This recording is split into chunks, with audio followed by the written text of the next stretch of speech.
And the next ratio calculation. The first step is still copy balance sheet and income statement in this area, okay, the most recent 5 years data. And the second step, highlight the following variables. I mean, you can use different colors if necessary. And this time I divide the variables needed to calculate the ratios into income statement variables and balance sheet variables.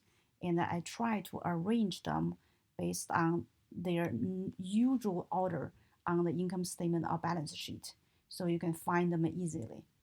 But occasionally you might have some other names. I put some other names in this note area, and in case you are not sure, you send me an email. So this is step 2, okay? And I have highlighted my numbers. So your numbers and my numbers, usually may be different. Even the rows may be different. So I skip the second step, and then you find the variables for your companies. Step 3, we need to calculate some basic variables. They are not the final ratios we want, but they are needed in order to calculate the ratios. Sometimes we are asked to get some average numbers in calculating the ratios. And if we don't have this step 3, we have to build complicated equations to get the ratios, and we may have errors in the process. So we first get this intermediate variables or average variables. Let me show you how to do this. So for average numbers, so we need average accounts receivable, inventory, total assets. For average numbers, we need to add the number in this year and the number in the previous year divided by 2. Let me show you this. We want to get the average accounts receivable in 2000. So we need to get the accounts receivable in 2000 and the accounts receivable number in 1999, add them together, and then divide it by 2. Okay, so let me do this. We need to go to balance sheet to find accounts receivable. And for my company, accounts receivable number is not directly given. I need to add all the receivables. And this is for the 2000. And then plus all the receivables in 1999. And then I need to put parentheses around the numbers for numerator divided by 2. So you have a look. The first sum gives me the receivable number for 2000. The second sum gives me the receivable number in the previous year, 1999. And I put a parenthesis around this 2. So I get the sum of these 2. And the numerator divided by 2. I get my average accounts receivable. Click enter.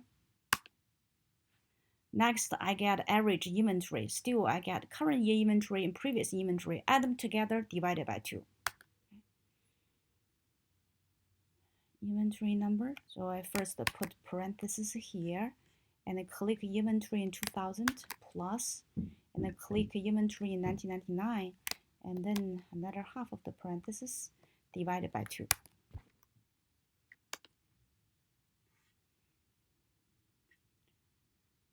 All right, and next one is average total assets. So I got the total assets number for 2 years, add them together, divided by 2. Total assets number. First, I put parentheses here. Total assets in 2000 plus total assets in 1999, divide by 2. Click enter, go back. Right. Next, current year stockholders' equity plus previous year stockholders' equity divided by 2. Equal sign, and then go to the last few rows. Usually it's at the bottom of the balance sheet. Okay, plus I get a sum of the stockholders' equity in 2 years, and I put parentheses around them. So I got my numerator divided by 2. See you see the formula, and then click enter. I go back. All right, and next, common stockholders' equity. This is not the average thing, okay? So sometimes the common stockholders' equity is needed, but it's not directly given. If it is directly given in your company situation, you put equal sign and then find that number, click that number, you get the answer here. If your company has preferred stock and a minority interest, you should subtract this. All right. So in my situation, this company has minority interest and preferred stock. And then we have go to balance sheet. First, copy total stockholders' equity, and then minus the sum of all the preferred stock and the minority. Okay. So the preferred stock and the minority are kind of like something between liabilities and common stock. Okay, so you can find, they are between the liability section and the common stock section. So we subtract all of these to get a common stock equity.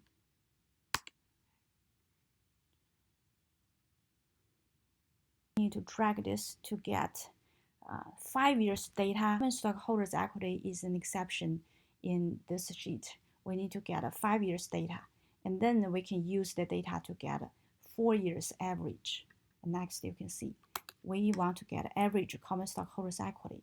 So first, I got the common stockholders' equity in this year plus the previous year common stockholders' equity divided by 2. Okay. And click enter. And drag this to the other 4 cells and check your answer. Check the last one. So this is a 1997 average common stockholders' equity. We use this year's number, previous year number, and divide it by 2. Okay. So we are right. All right, so next we want to get average long-term investments. So we need to find the long-term investments. Long-term investments refer to investments that a firm holds for more than a year. Examples of long-term investments are stocks, bonds, real estate, and some other securities that a firm doesn't want to sell in a year. And the long-term investments cannot be used in daily operation. Equal sign, go to find the long-term investments. Sometimes the item is not easy to identify. And then for this company, it has assets from price risk management activities. And I just use this one. And then we have another one. Okay, so plus. Okay, so for the same year, we have 2 items. And then for the previous year, we also have 2 items. So all these 4 items, they are the sum of the long-term assets in 2 years. I just put all of them in the parentheses and then divide it by 2. Okay. So we get long-term investments in 1 year plus the long-term investment in another year. Put them into parentheses, divided by 2. Click enter. Next, we want to get average total assets, exclude long-term investments. So the calculation should be average total assets minus average long-term investments. So we have average total assets here minus average long-term investments we just got. Click enter. And gross margin.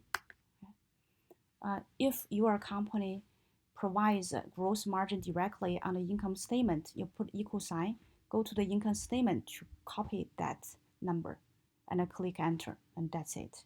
If it's not given, this is the formula. Okay. Net revenue minus cost of goods sold. So I need to calculate for Enron. Equal sign, and I go to income statement. So I have total revenues. This is the net sales for this company minus cost of sales. This company has several items, two or zero actually, but I still include all of them. All right, so I have sales minus total cost of goods sold. So I need to identify the cost of goods sold for this company. Click enter. All right, so now I finished the calculation for 2000. Okay, so I drag to the other 3 years.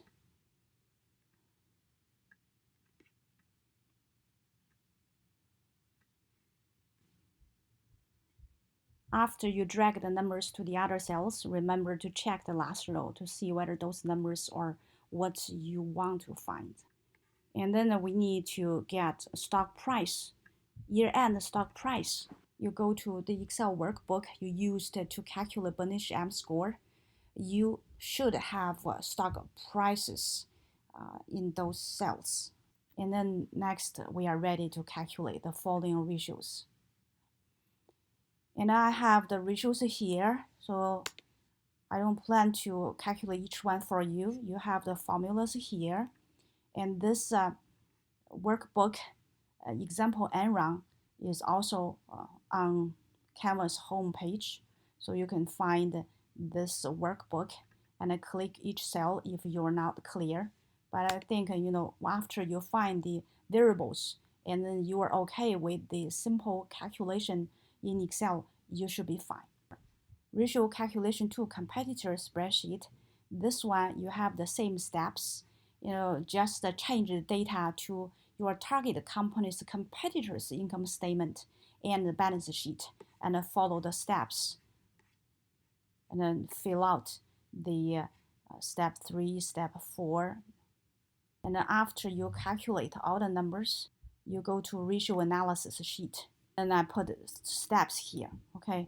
The first step, understand the ratios. So we just learned how to find the variables, but we haven't learned the ratios.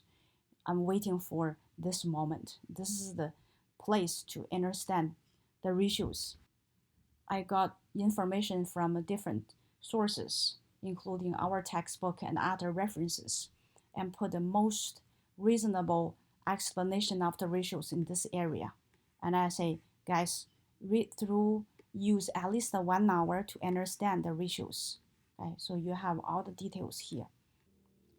After you calculate ratios using the previous spreadsheet, the numbers should automatically appear here. I have built-in functions, but still, it's good for you to double check whether the numbers are correct. Okay. And for current value per share, we just look at our target company's current asset value per share. Up here, step 3, you need to make comments about your target company's liquidity, solvency, profitability, market aspects, and an extra ratio. And I give you some guidance here. So how should you comment? From what direction should you say something? So I say, first compare the ratios with the rule of thumb numbers if there are any. For current ratio, it should be at least 2 to 1, or at least 2. Okay. And second one, compare the numbers with those in the company's previous years. So whether you see a trend there. Okay. And we care about the most recent year to see the development in the most recent year. And then the third one, compare the numbers with those of the competitors. You have the competitors' information, here. So different industries might have different characteristics. So we can compare our target company's ratios with those of its competitors to see whether it's industry related, whether this company is doing better or worse than its competitor.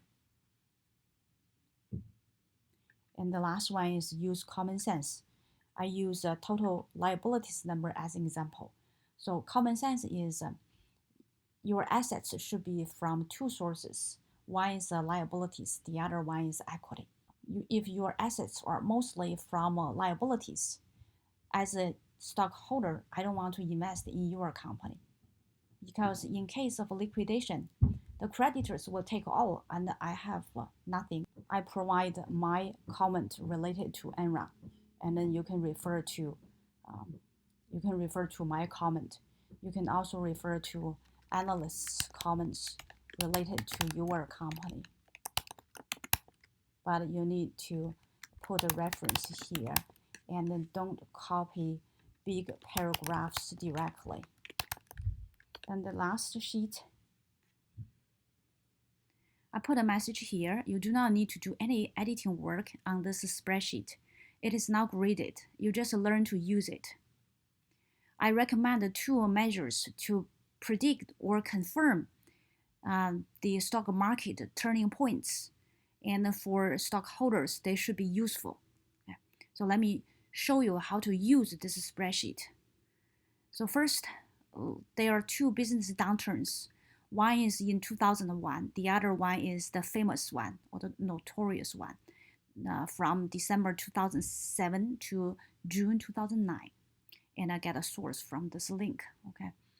And then the stock market performance is related to the business downturns. And potential or current stockholders, we care about the stock performance around these two periods. And we use the S&P index to indicate the stock market performance. And first, let me show you the S&P 500 index. Okay, and this is the source of this chart. Okay, so I put a link here. If you click this link, you can see this chart. Okay. All right, so we have 4 points. We want to identify these 4 points. The first point is August 2000. S&P 500 index reaches a peak. If we can sell stocks at this point and leave the stock market, probably that'll be good. We have a low point in the S&P 500 index. And then if we can buy stocks at this point, and then later on we sell the stocks at a higher price, we can earn money. That'll be great. But usually we cannot get this lowest point. It's very hard to predict. And I put this line here. It's a few months after this low point. So this is July 2003. And then you can see the upturn point here. And then we see, if we are at that point, it will be hard for us to see the turning point. Can we use other measures to confirm that, the economy is good? It's safe to enter the stock market again. And then we have another peak. This is August 2007. We want to leave at this point. And then we have another point. This is a few months after this low point. So this is July 2009. And then we want to see whether we can find some other measures that can tell us it's safe to enter the market again. Buy the stock at a low price and sell the stock at a higher price in the future and earn money.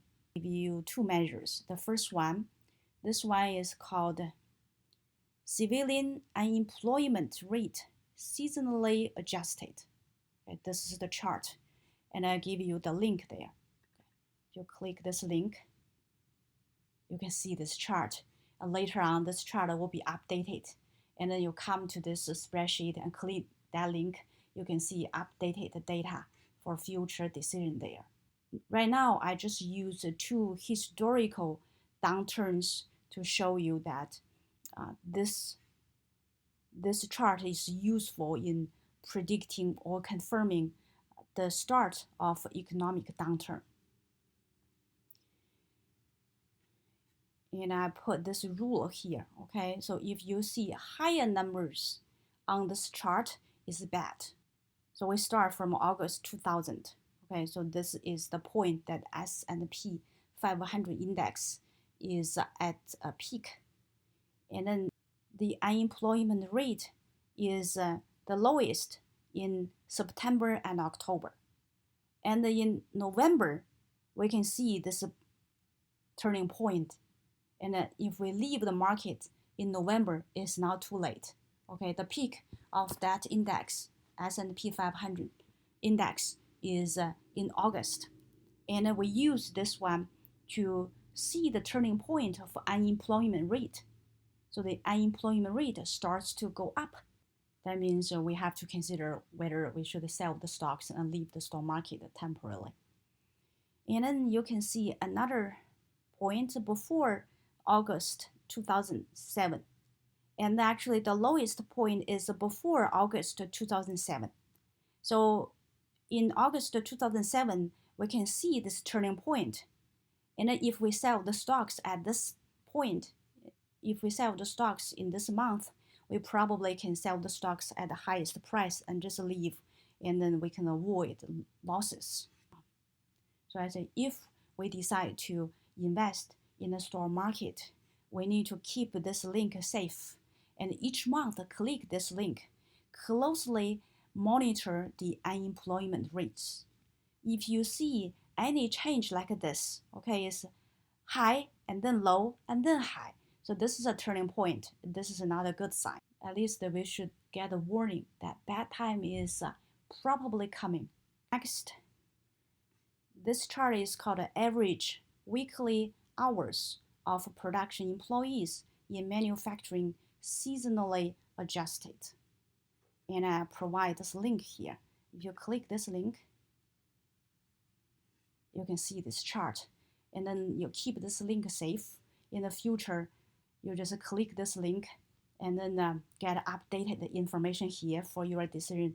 Next, let me show you that this chart is useful in confirming the coming of economic upturns.